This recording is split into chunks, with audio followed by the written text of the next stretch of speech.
The gymnasium was alive with laughter, the kind of laughter that feels sharp, mocking, and a little cruel.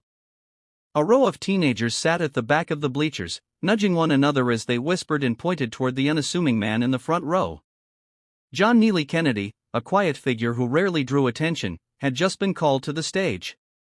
His name wasn't on the program. His presence wasn't even expected. Someone, as a prank, had scribbled his name on the sign-up sheet for the high school's annual talent show. The announcer grinned mischievously as he adjusted the microphone.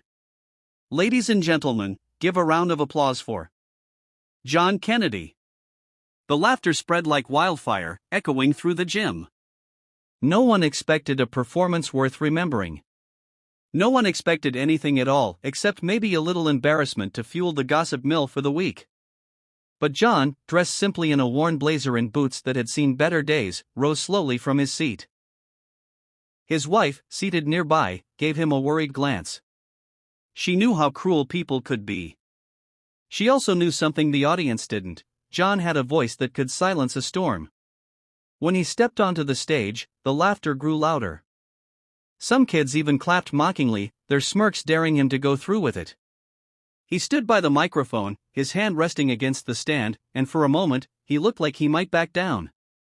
His eyes flicked toward the floor, the crowd, and then to his wife. She gave him a small nod. That was all he needed. He closed his eyes and began to sing. The first note hung in the air like a bell, startling everyone into silence. It wasn't the shaky, nervous croak they expected. It was rich, deep, and soulful, carrying a weight that spoke of pain and triumph, of roads walked alone and victories quietly won. His voice filled the gymnasium, weaving through the rafters, echoing off the walls, and sinking into every heart present. Within seconds, the laughter was gone. By the time he reached the chorus, the only sound was his voice, steady, powerful, and unforgettable. Some students who had been laughing were now leaning forward, their jaws slack. Teachers glanced at one another with wide eyes. Even the announcer, who had been in on the joke, felt his cheeks burn with shame. The song rose to its climax, and John's voice cracked, not from weakness, but from raw emotion.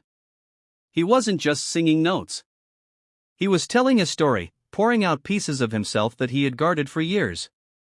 His wife wiped at her eyes, overwhelmed by the truth she heard in his voice. When the final note faded, there was no laughter, no mockery, only silence. A deep, heavy silence that held everyone captive. Then, as if on cue, the gym erupted into thunderous applause. People leapt to their feet, clapping, cheering, whistling. The same students who had laughed the loudest now shouted his name. John Kennedy, the man who wasn't supposed to be there, the man who had been invited as a